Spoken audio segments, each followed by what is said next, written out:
Oi, pessoal, vamos agora para a parte 3 da nossa aula sobre experimentos controlados. O objetivo da aula é entender como analisar e interpretar os resultados de experimentos. Bom, a gente já viu aqui que o experimento também tem um processo de execução, que tudo começa quando você tem uma ideia, e aí você vai preparar o escopo desse experimento, que significa que a gente vai então definir o objetivo do experimento, tá?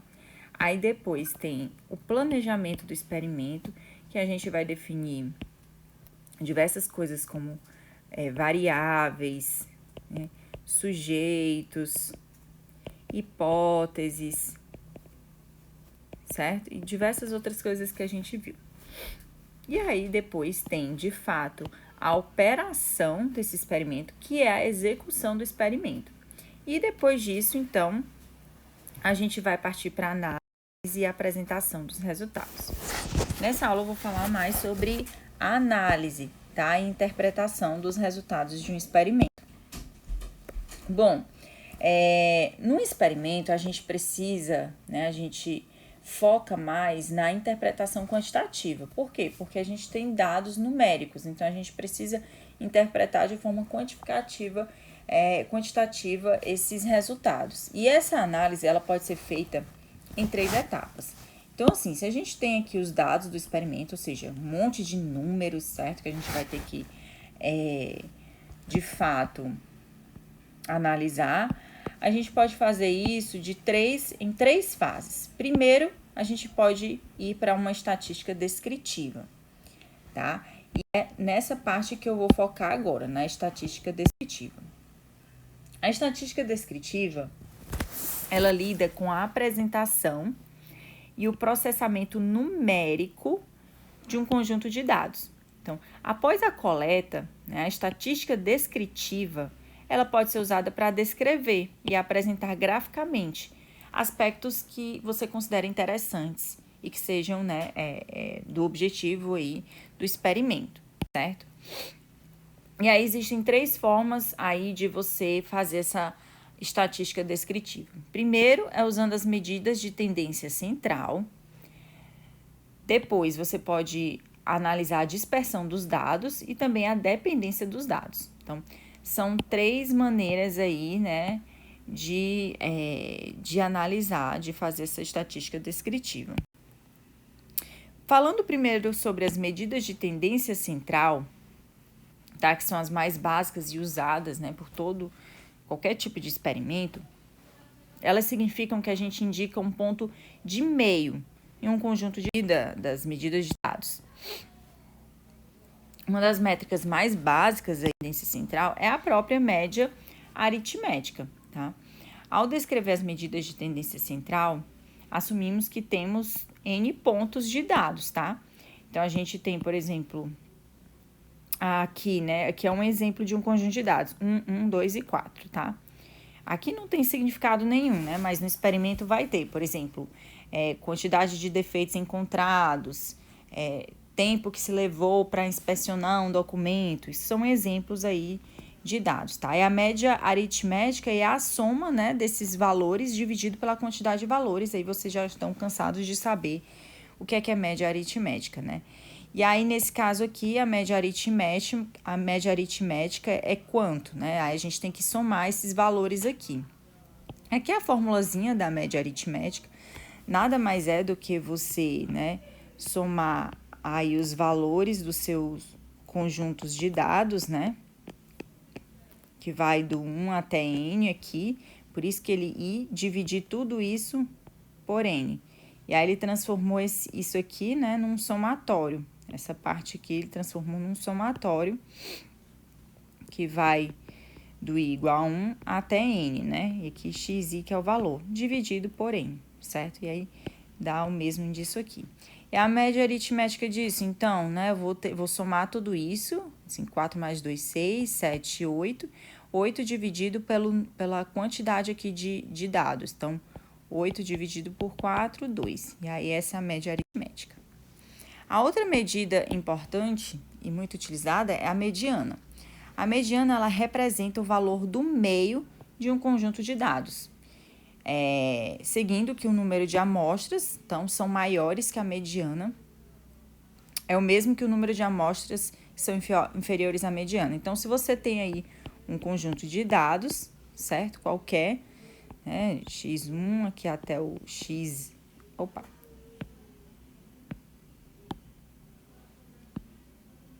Embolei todo aqui. Até o xn, a gente vai pegar aí o conjunto, o dado do meio.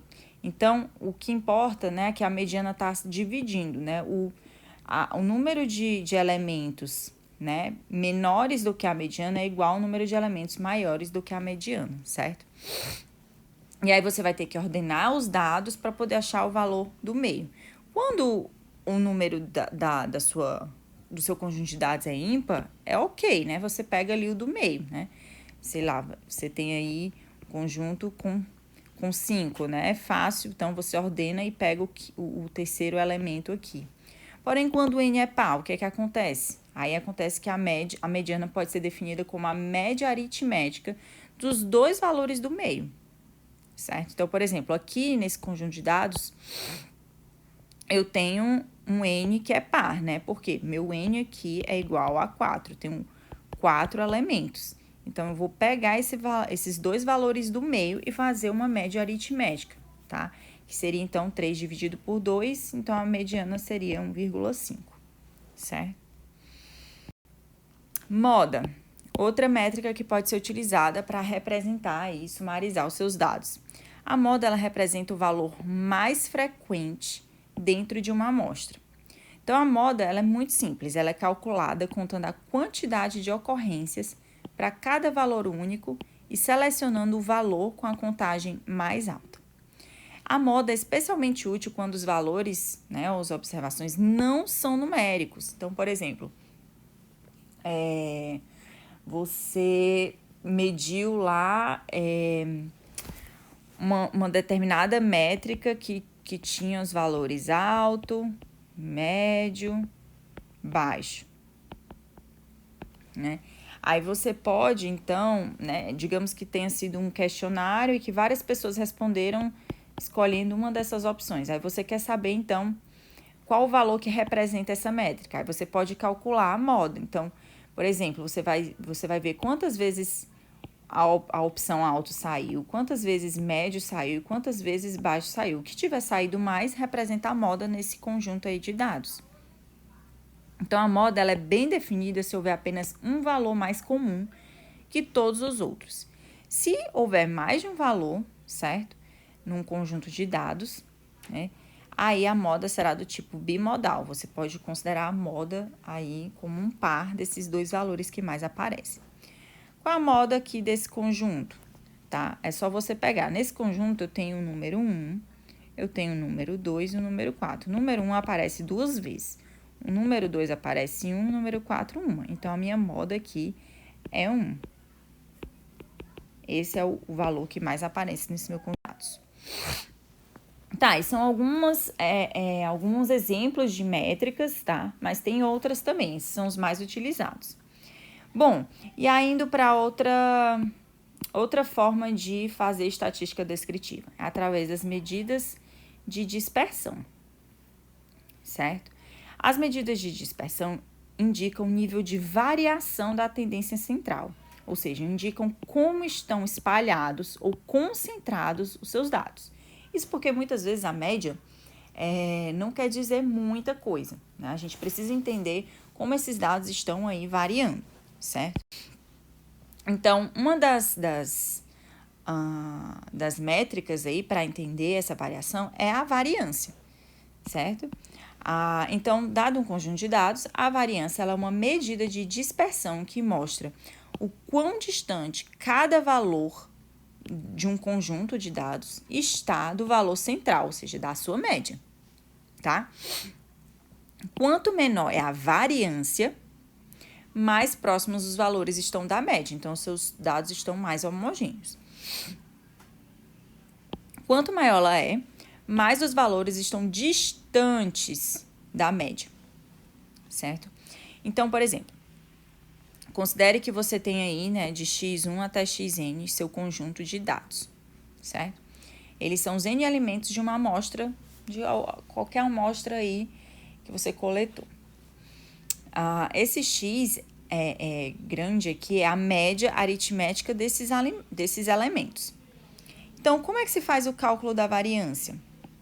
Ela é dada, então, por cada elemento, certo? Cada elemento do seu conjunto de dados vai ser diminuído da média. Isso tudo vai ser elevado ao quadrado, tá? E tudo isso você vai dividir pelo tamanho aí da sua amostra menos 1. Eleva-se ao quadrado, né? Porque podem ter valores negativos e você quer transformar tudo isso para positivo. Então, essa é a formulazinha aqui da variância, certo? Lembrando, se esse número, né, for baixo, quanto menor, isso quer dizer que seus valores estão próximos ali da média. Quanto maior eles estão... Pega essa fórmula aqui da variância, a variância, da variância, certo? O resultado da variância. E aí, da média. Tá. Mas existe aqui outra medida que é o desvio padrão, que é mais utilizado, né? O desvio padrão, ele é definido como a raiz quadrada da variância. Então, e faz a raiz quadrada aqui dela. Então, vejam que essa aqui é a variância, certo? Então, quanto menor é o desvio, mais próximos os valores estão da média. Quanto maior ele é, mais os valores estão distantes da média, certo? Tá? O desvio padrão, ele é normalmente mais utilizado do que a variância, pois o resultado dele tem a mesma dimensão, ou seja, tem a mesma unidade de medida que os próprios valores de dados. Então, imagina que eu tenho aqui valores, a minha seguinte amostra, né? 2 segundos, 4 segundos, né? 3 segundos, 7,5 segundos, tá? Essa minha amostra está aqui em segundos. Quando eu faço o desvio padrão, eu obtenho um resultado, sei lá, 1,5 segundo. Eu obtenho um resultado da mesma escala, da mesma dimensão, certo? A mesma unidade de medida do meu conjunto de dados. A variância não tem a mesma unidade de medida. Outra medida que você pode utilizar também é o coeficiente de variação, certo? No coeficiente de variação, né, você usa quando você quer comparar dados, certo? Que tem medidas diferentes, tá? Por exemplo, né? Você quer comparar a idade de alunos, certo?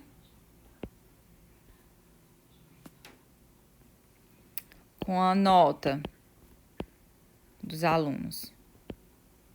Você não dá para comparar uma coisa com a outra, porque idade é diferente de nota, você está comparando coisas diferentes, certo? Então, para você ser capaz de comparar esse conjunto de dados que estão medidos em unidades de medidas diferentes, a comparação tem que ser feita usando esse coeficiente de variação, que essa é a fórmula. Basicamente, é o uso do desvio padrão e da média dos dados, certo? Quanto menor for o valor do coeficiente de variação, mais homogêneos serão os dados, ou seja, menor será a dispersão em torno da média, tá? E aí eu tenho as medidas, por último, de dependência. Então, quando o conjunto de dados consiste em amostras relacionadas em pares de duas variáveis, x e y, é interessante examinar a dependência entre essas variáveis. Então, imagina que eu vou comparar duas variáveis, né, no seguinte sentido. Tempo de inspeção e número de defeitos. Imagina que isso são duas variáveis. E eu quero ver a dependência entre elas. Então, eu posso usar medidas de dependência. A primeira medida de dependência que a gente pode usar é a covariância. A covariância, ela mede a relação linear entre duas variáveis, x e y. Aqui é a formulazinha da covariância. Então, o sinal na covariância indica o tipo de relação que essas duas variáveis têm. O que é que isso quer dizer? Que se você faz essa continha aqui e dá sinal positivo, o sinal positivo indica que elas movem juntas. Ou seja, enquanto uma vai crescendo, a outra também. E o sinal negativo indicam que elas movem em direções opostas, né? Por exemplo, uma cresce, a outra decresce, tá? Então, é isso que é a então, negativo, né? Significa que elas estão movendo em direções opostas. Significa. Aí existem calculadorazinhas que você pode simplesmente colocar os seus dados e aí ele vai dar os resultados. Então, nesse exemplo aqui, o resultado foi, ó, negativo, opostos. Certo?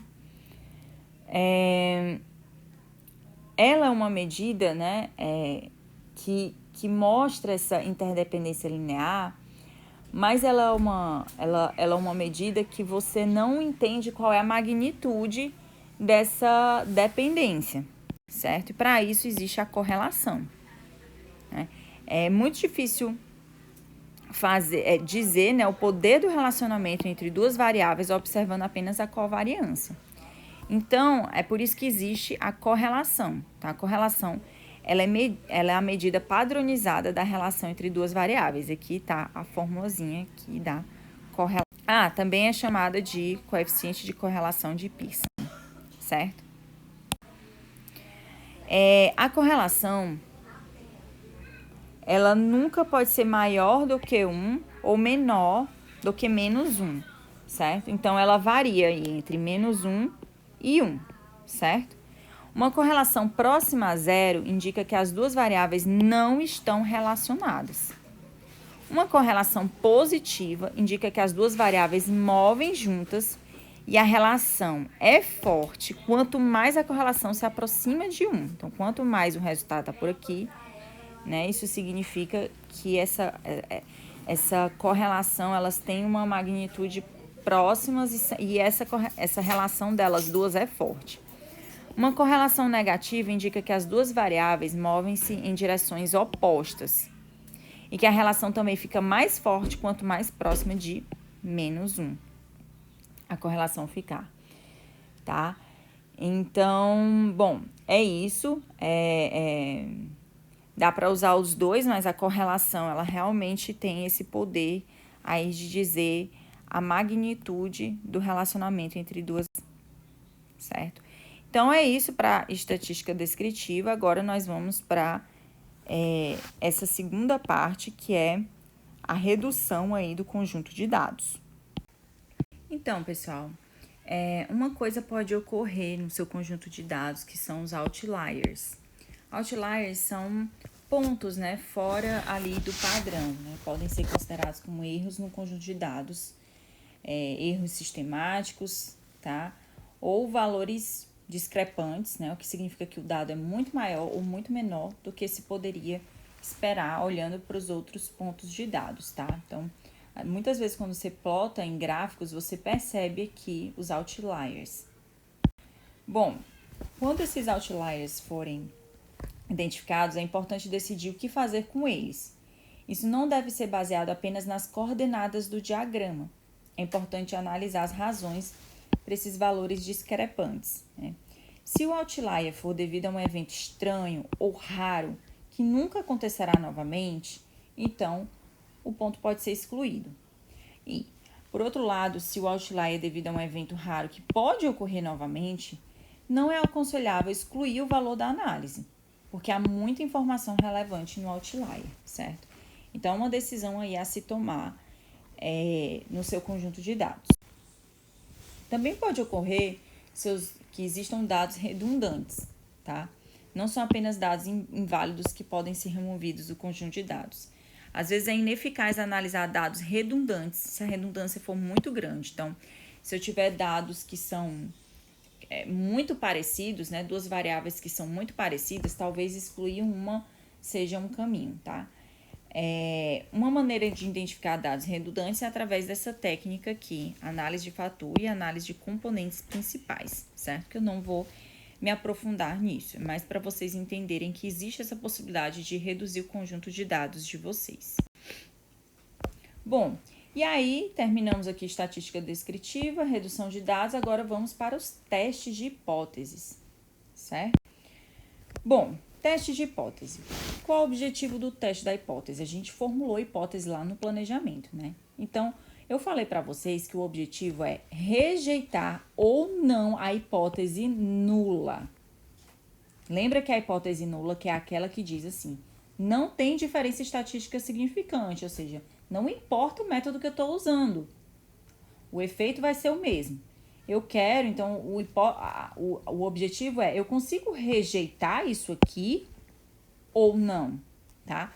O teste, ele vai calcular o valor P, certo? O valor P, assim, sendo bem direta e falando de maneira simples para vocês entenderem isso, o valor P, ele representa a probabilidade do efeito ou da diferença ser devido ao acaso e não aos fatores que estão sendo estudados. Então, veja, o valor P é a probabilidade do efeito da diferença ser devido ao acaso e não porque eu mudei lá os meus tratamentos, tá? Então, logo, nós queremos que o valor P seja o quê, pessoal? A gente quer que essa probabilidade seja devido ao caso, né? A gente quer que ele seja o quê? Baixo ou alto? Pausem o vídeo agora e raciocinem aí. Baixo, né, gente? A gente quer que esse valor P seja baixo, porque se ele for baixo, então a probabilidade de ser devido ao acaso é muito baixa, tá? E se ela é muito baixa, certo? É porque os fatores estão fazendo diferença estatisticamente, né? Falando. E aí, então, eu consigo rejeitar a minha hipótese nula, certo? Então, imagine o seguinte cenário. Um pesquisador realizou um experimento e constatou que a média de defeitos encontrados pela técnica X foi maior que a média de defeitos encontrados pela técnica Y. Ele constatou isso através lá da estatística descritiva, que a média dos defeitos da técnica X foi maior que a média dos defeitos da técnica Y. Então, ele realizou um teste de hipótese com os dados desse experimento e verificou que o valor P foi 0,3. Isso quer dizer que há 30% de chances de que essa diferença aqui, essas médias, seja devida ao acaso e não porque existe uma diferença entre a técnica X e Y. Ou seja, se ele afirmar que a diferença é devida aos tratamentos, ele tem 30% de chances de estar errado, certo? E aí vocês devem estar perguntando, então qual é o valor de corte, né? Que eu posso considerar seguro para poder rejeitar uma hipótese nula. Então, normalmente, na comunidade, é aceito que, né, é definido que o valor P deve ser menor que 0,05, certo? Então, se o seu valor é menor do que 0,05, aí você consegue rejeitar a sua hipótese nula, porque a probabilidade de ser ao caso é tão baixa, que você considera que há, sim, uma diferença estatística ali significante. Bom, aí existem, pessoal, vários testes de hipótese aí para serem usados, certo? Vários, eles são continhas, às vezes, bem complicadas, né? Por isso que existem ferramentas em que você joga os seus dados lá para poder fazer esse teste de hipótese. Você só precisa saber escolher direito qual teste usar. Então, vejam que aqui, olha, o t-teste é um teste de hipótese paramétrico. O Mann-Whitney é um teste não paramétrico. Então, você precisa escolher de qual teste usar. E aí, para você realizar, né, você tem que tomar essa decisão prévia, você precisa testar o seu conjunto de dados. Veja só, você precisa fazer testes paramétricos, né, e não paramétricos para entender o seu conjunto de dados antes de fazer o seu teste de hipótese. Então, testes paramétricos assumem algumas características dos dados. Por exemplo, se os dados estão em uma distribuição normal. Então, você tem que ver como é que está a distribuição dos seus dados. Se a distribuição dos seus dados estiver normal, você vai usar os seus testes, o que a gente chama de testes paramétricos. Se não, a gente usa testes não paramétricos, tá? Primeiro, testar o seu conjunto de dados, né? Você precisa entender a distribuição do seu conjunto de dados para só assim fazer uma escala, certo? Aqui tá, ó, vejam a classificação, aqui é uma ajuda, né, que o livro traz para você escolher qual teste, porque não só depende da distribuição dos seus dados, mas qual foi o design utilizado no experimento. Lembra que se você tiver um fator com um tratamento, né, você tem essas opções. Se você tiver um fator, 2 tratamentos e tem um design randomizado, aleatório, aí depende se for paramétrico ou não paramétrico, e assim vai. Então, isso aqui é uma ajuda aqui na hora de escolher qual teste usar no experimento, certo? Bom, se as hipóteses forem rejeitadas, a gente pode tirar conclusões, né, sobre a influência das variáveis independentes nas variáveis dependentes.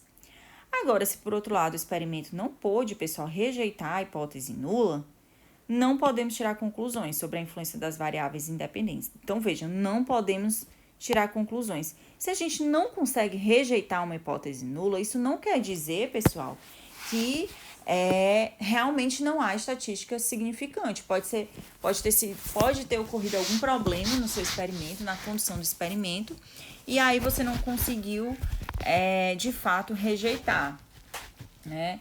Ou então é necessário ter mais dados, tá? O que eu quero dizer é que se você não pode rejeitar a hipótese nula, você não pode tirar conclusões. Então, embora o resultado do experimento possa ser estatisticamente significativo, não é necessariamente que o resultado tenha alguma importância na prática, tá? Consegui rejeitar a minha hipótese nula, então massa, isso aqui é o que eu precisava? Às vezes não. Então, por exemplo, suponha que o método X foi avaliado com uma alta significância estatística para ser 2% mais rentável que o método Y. Embora haja uma alta significância estatística, a melhoria da mudança do método Y para o método X não vai ser tão rentável, né, gente? 2% mais rentável não vai ser tão mais rentável. Então, talvez, na prática, provar uma coisa não seja assim tão importante, não tenha tanta importância para uma mudança significativa. E também pode acontecer o vice-versa. Então, embora os resultados do experimento possam não ser estatisticamente significativos, né? Você não conseguiu rejeitar a hipótese nula, ou terem baixa significância estatística, as lições aprendidas com o experimento podem ainda ser de importância prática, né? O fato de que uma hipótese nula não pode ser rejeitada com um certo nível de significância não significa que a hipótese nula seja verdadeira. Você realmente não pode tirar conclusões daí, certo? Então, pode haver problemas com design, com ameaças reais à validade, pouca amostra de dados. Então, você não pode tirar conclusões, né? Essa é a realidade, tá? Então, termina aqui a análise e interpretação, e aí no final vem para apresentação e empacotamento. A apresentação você pode fazer por meio de um artigo, de um relatório, apresentando todos os resultados que você conseguiu, né? Apresentação, se for para uma empresa, né? E nessas apresentações você usa figuras, tá? Gráficos, existem muitos gráficos para poder resumir os conjuntos de dados, como o gráfico de barras, o box plot, fica aí como um exercício para vocês procurarem o que é esse gráfico aqui, que é interessante, certo? Então, basicamente, é apresentar para o público-alvo os resultados. E é isso, pessoal. Se vocês tiverem alguma dúvida, pode perguntar para mim. Aqui é a parte 3, né? E aí, essa parte está no capítulo 10. É isso. Obrigada.